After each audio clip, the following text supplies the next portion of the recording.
To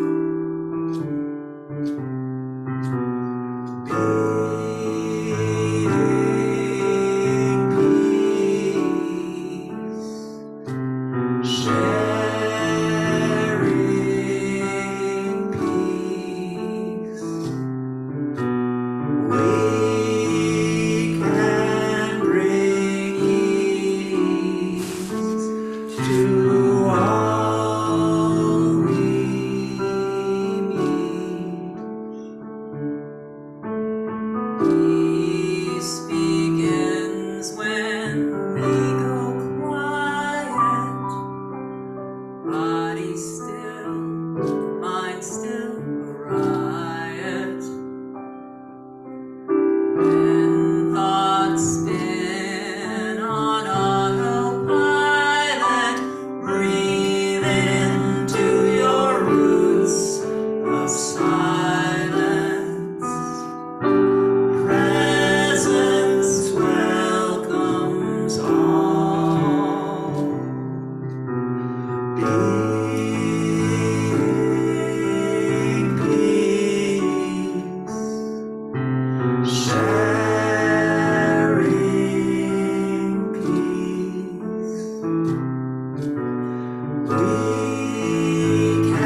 That was like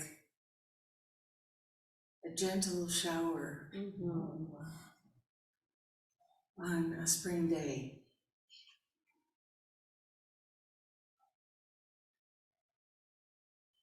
Thank you so much, Michou and Joseph. You bless us so greatly.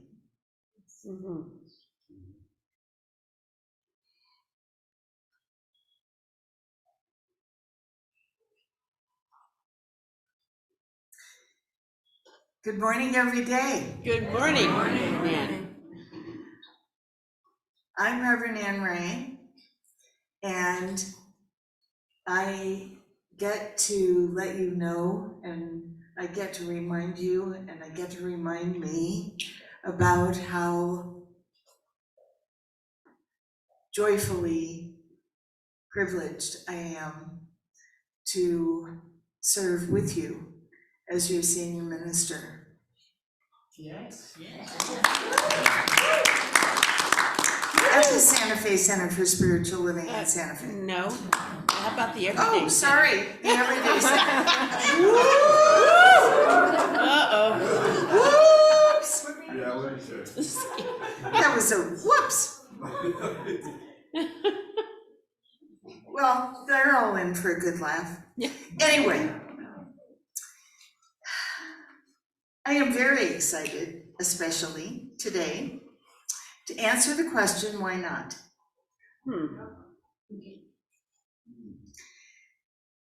And sometimes we get into the habit of asking the question, why? You know, like, why has this happened? Why hasn't this happened? Why hasn't it happened yet? Why did it happen when I really wasn't ready? We get into the pattern of asking why, but more often than we get into the pattern of asking why, we get into the pattern of asking how. Yep. Because we have all been working to bring forward the wisdom within us that remembers who we are and remembers as that we have all these tools to use that aren't necessarily visible, right? They aren't necessarily visible, but they aren't any less real. We have all these tools to use to call forward a new experience for ourselves. And so how is really never the question. That's right. And the reason that I say how is never the question is because how is none of our business. I'll just lay it out there. Just, you know, it's none of our business. Whose business is it? It's the universe's business, right? Yep. If, now just hang in with me here, if every idea we have is a divine idea, now why would I say that? Well, our essence is that essence. Our mind is its mind. Our consciousness is its consciousness.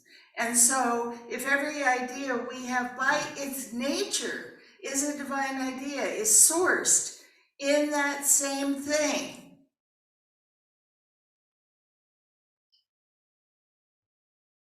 we don't need to figure out how. Now, granted, we spend a lot of time growing up being taught, in theory, how to figure out how. Teaching our minds to deduct, right? And rationalize, and so that's been a big part of what we've learned so far. The thing is, it falls short. Yeah. And the reason that it falls short, even though we're all brilliant, Mm-hmm. and I mean that most sincerely, Mm-hmm. it falls short because our brain, not our mind, our brain, I'll talk about the difference in a second, our brain can only figure things out so far. Right. And it starts with what we already know. Yep. It starts with evidence we've already collected Mm-hmm. from experiences that we've had or other people have had along the way. And then it stretches as much as it can beyond that point, and that's about it until it gets to that point from which, because this happens every time we reach a crossroads, right? It stretches beyond that point to the next possibility. But nonetheless, the possibilities that we are considering are limited by what we know and what we believe. Yep. That belief thing, you know? Mm. Tell you what, it really serves us, or has served us at certain times in our life. But as we grow and as we change and as we're new every day, at some point we have to realize, notice I didn't say should, we have to realize, or we're at least invited to realize, we don't have to do anything. That's really the truth. We don't have to. And if you don't want to, you don't have to. But we're invited to realize that there's more. That there's so much more. And there were things shared this morning. Carol was sharing about her restored health. Denise was sharing about the personal acknowledgement from the governor. And neither one of those things were under their control. Carol, not for a second, because if she could, she wouldn't have been dealing with all of that stuff in the first place. Not for a second could she figure out how to get herself from positive to negative. Denise, it never even occurred to her that the governor herself would even be paying attention to some little person who is doing these. I mean, you know, we tend to think of people in authority, of course, never considering ourselves that way.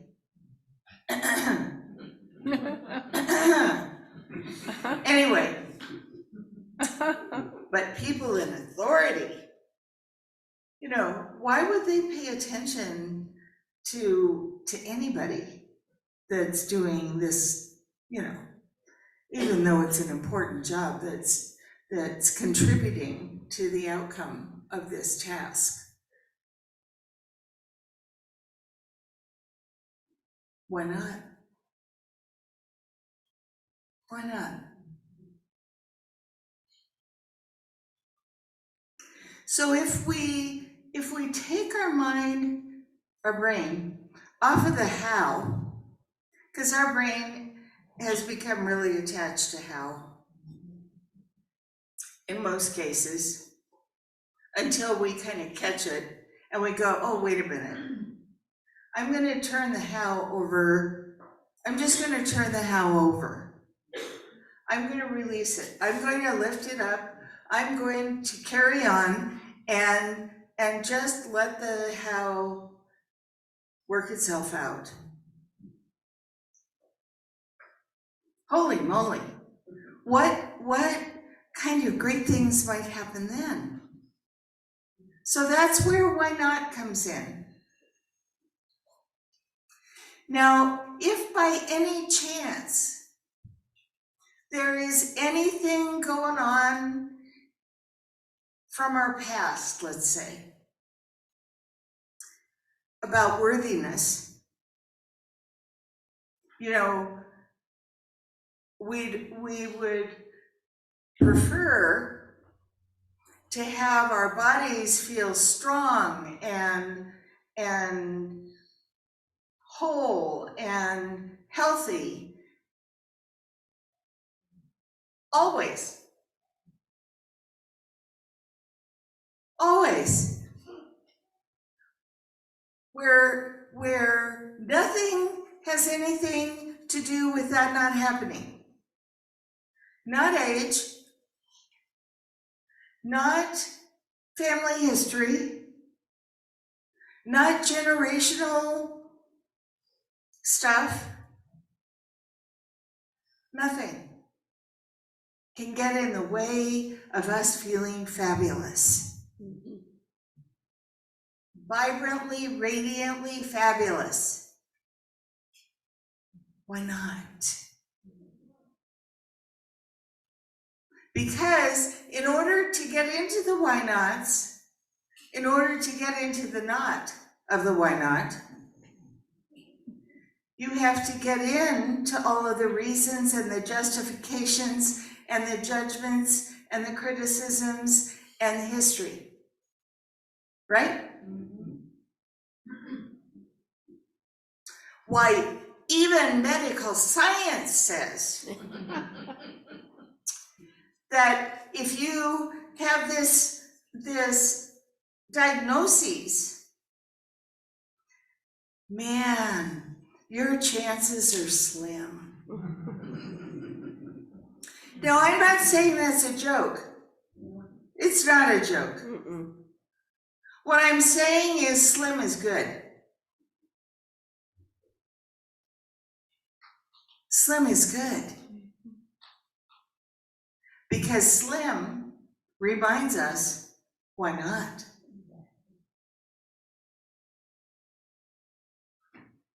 You know, we think that if we happen to be receiving a diagnosis like that what we want to be told is it's been caught really early and there will be no problem with your recovery. You aren't going to need any of these chemicals or those chemicals or that thing or the other thing. You're not going to need any of that. Your well-being is going to be well. So let's just talk about that for another second.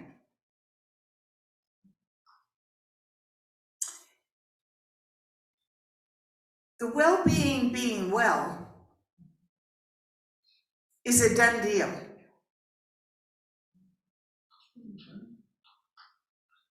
The well-being being well is a done deal. And as always, I'd love to ask you, why do you think I can say that with conviction?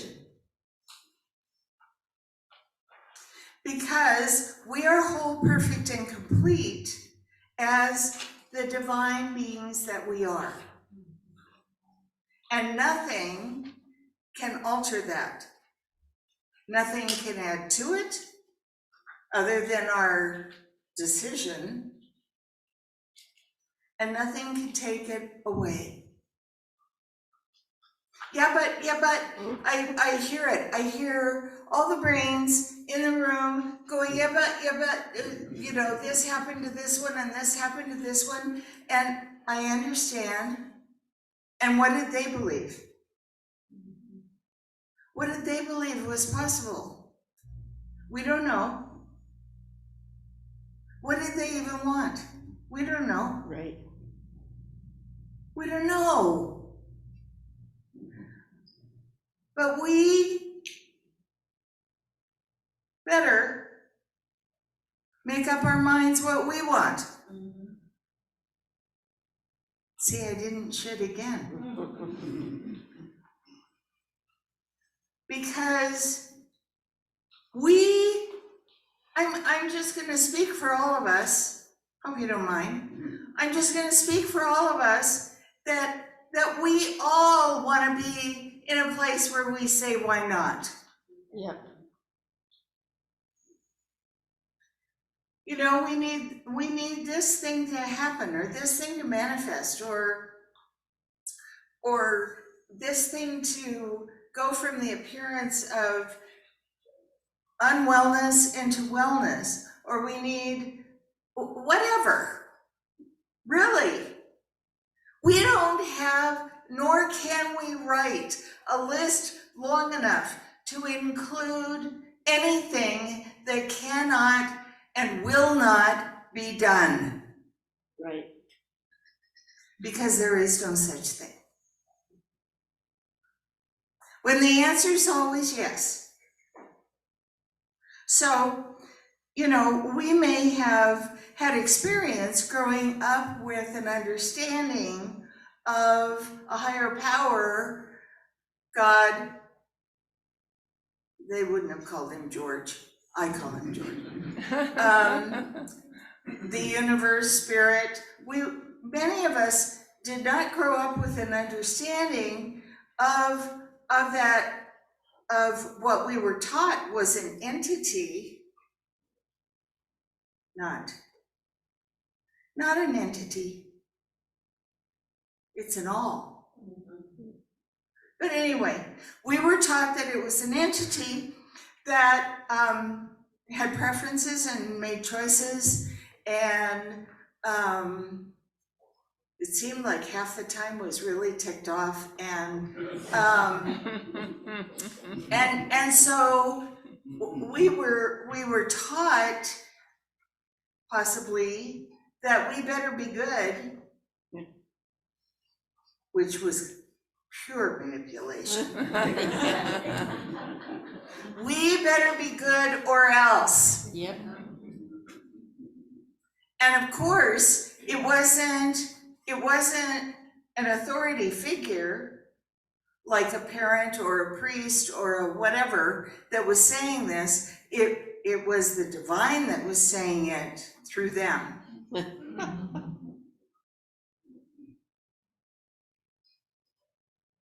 It never was true. We couldn't be anything but good, left to our own devices. Because when we were born, when we came into this world, we didn't know anything but good. Right. We didn't know anything but what was natural, what was aligned with our individual and unlimited nature. We didn't know anything but that. So I think it's time for us to remember that. Yep. For us to remember when we didn't know. When we didn't know anything but our natural and divine nature, that we're perfectly aligned. And it wasn't a thought. It wasn't a thought process. It was something that activated us, that moved through us, that was who we really were. And then we spent years forgetting. And being taught how to forget. And I think it's really time for us to remember, because the only way that we can absolutely unequivocally say why not is if we remember. Yep. If we remember our source. Yep. if we remember our wisdom, if we remember our strength, if we remember what is always present as our guidance, as our love, as our peace, as our clarity, as our joy. Because why not is not something to play with. If we say why not, and we're just fooling around, well, we might get some interesting things as a result.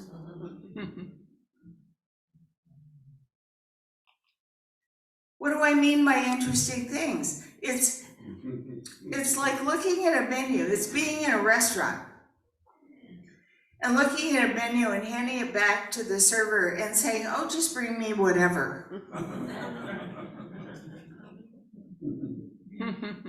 Well, if we like whatever, then that's good. But if we don't mean whatever, then let's say what we mean. Yeah. There is no reason to be afraid.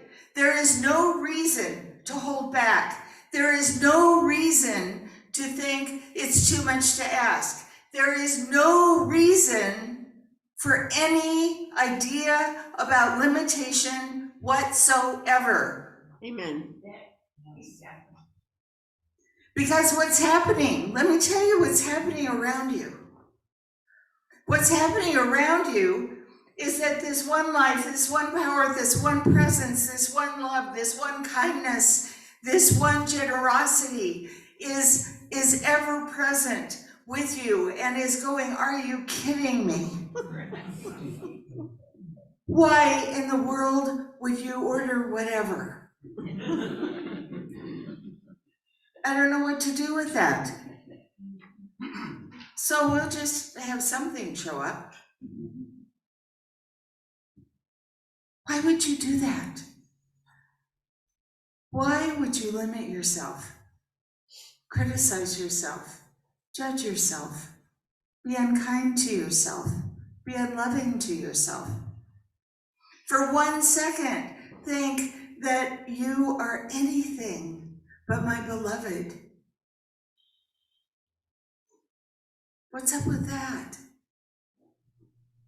Because if that is what you've been thinking, I am here to tell you that that comes from a place when you were told lies that you didn't know not to believe. Mm-hmm. And it never was true. Right. Because you can only be my beloved, no matter what.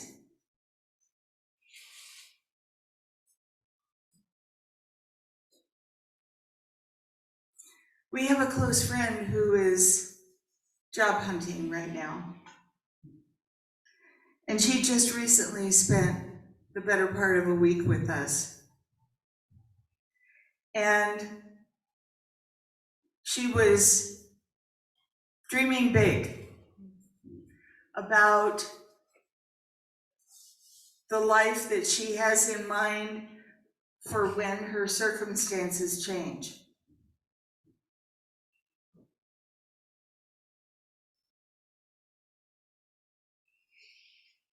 And after she went through this whole description about the house that she would live in here in Santa Fe, having moved here because now that's part of the plan, etc., and a description about the job and working with like-minded people and having like-minded friends and all of these things, I said, well, why for a second do you think that can't happen? Why for 1 second do you think that any of that or all of that can happen? Can't happen. And she's the one who said, Why not?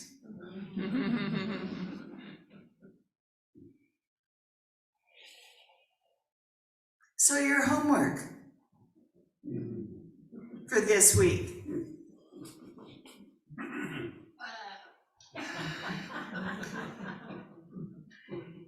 is to play with why not. Anytime you catch yourself thinking, feeling, or speaking a limiting belief,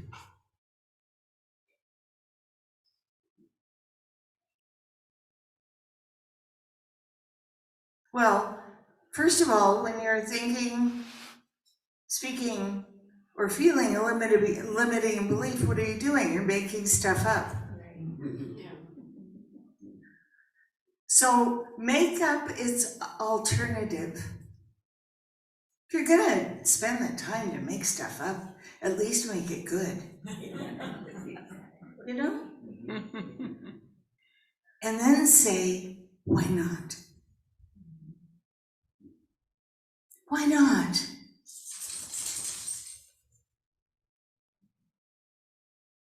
And then, here's the really hard part. See if you can find a little gratitude in advance. Because that's like the juice.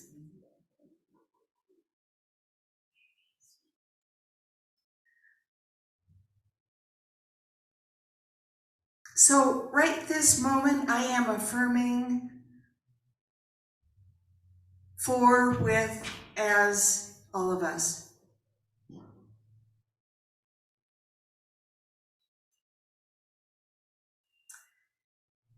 That it is only through us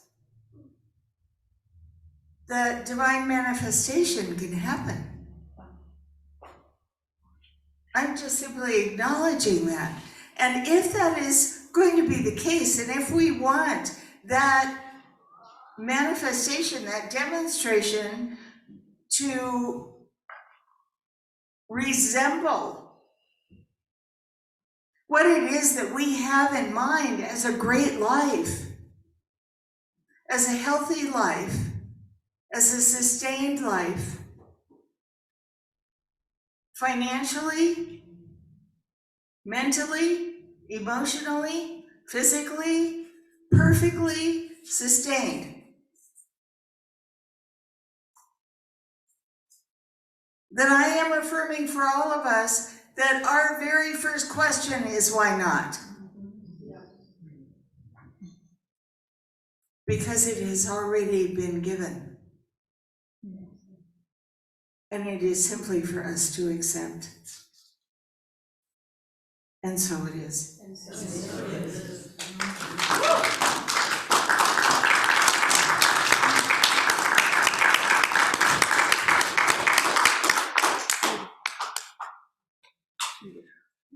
Thank you.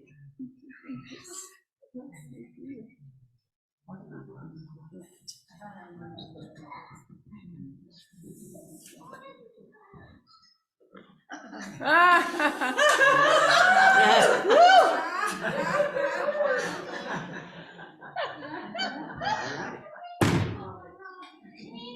know, Easter was last week, but today is Orthodox Easter, and I'm highly unorthodox.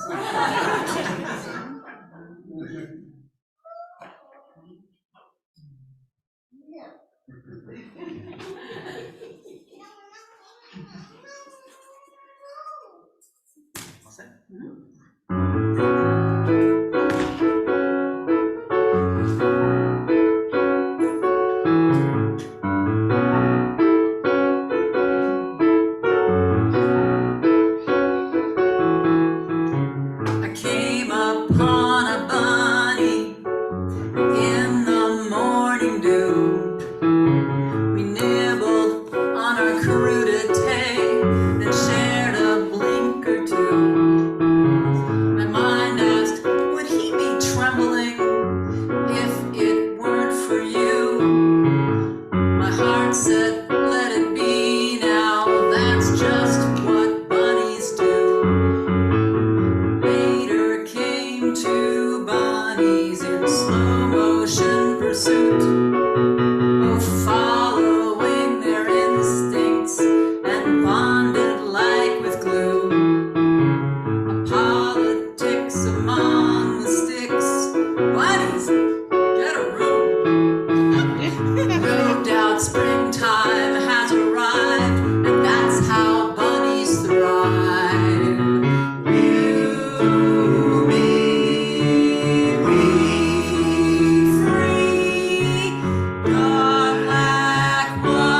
precautions for life.